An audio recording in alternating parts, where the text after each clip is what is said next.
After two racist posts have one shocking difference. Most of us know to be selective with what we share on social media, as it can potentially determine whether we keep our jobs or not. However, after two racist posts hit Facebook, it became obvious that the response they received was completely hinged upon the twisted liberal mindset infecting our society, and their punishments prove the clear bias in our country, since there's only one shocking difference between the posts, and it should infuriate you. It all began when Wayne Welsh, the assistant police chief of Estherwood, Louisiana, and Johnny Eric Williams, a professor at Trinity College in Connecticut, made their own separate posts on Facebook. Although there's no arguing that both of their posts were extremely inappropriate and racist, to say the least, there is one shocking difference between the punishments that were handed out to these men because of their posts, and it is utterly infuriating.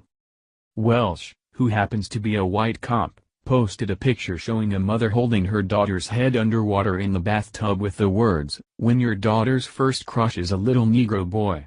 The backlash for his post was swift, as demands from the public for him to be fired grew rapidly, and he was forced to resign in a matter of days. Although Welsh's post was inappropriate, the reaction to Williams' equally inappropriate post was much different, and if you've guessed Williams is not white, you are right. Williams, a black professor, shared an article about wishing all white people would die. In fact, it was even titled "Let Them F***ing Die." According to Campus Reform, an excerpt from the article read, "If you see them, white people, drowning. If you see them in a burning building.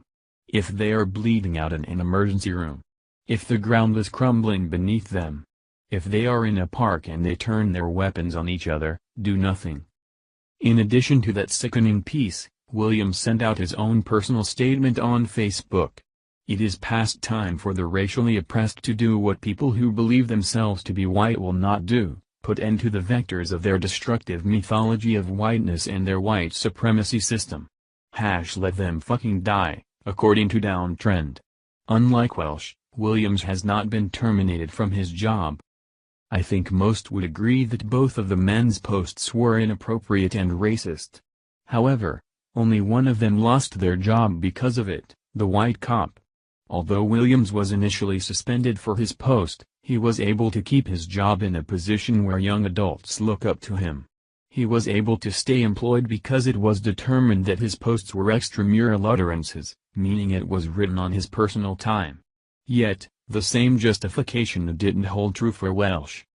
The liberal mindset has allowed for the spread of a sick double standard.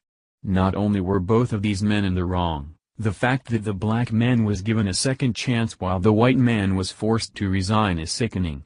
In fact, it disproves the white privilege narrative we often hear from the left, as they are the ones often given privilege over the evil white devil. We are all people, and we all make mistakes. However, there is no reason that a man's life should be ruined for the same action that gets another man only a slap on the wrist solely because of the color of their skin. If anything, Welsh was only sharing a sick joke, while Williams was actually calling for the extermination of an entire race. It is the liberal left that has allowed for the infection of racism to spread its ugliness across our country once again. This time, it's against the white race, and while they'd like you to think whitey deserves it for transgressions that occurred in our country before our lifetimes, well, two wrongs don't make a right. Hopefully, now that we have President Donald Trump in office, our nation can unify once again with true equality for all and start seeing each other as people, rather than basing our lives and opinions on the color of one another's skin. Our children deserve to live in a place where justice is served solely based on your actions and not because of your race. Please share the story and tell us what you think by clicking one of the buttons below. We want to hear your voice.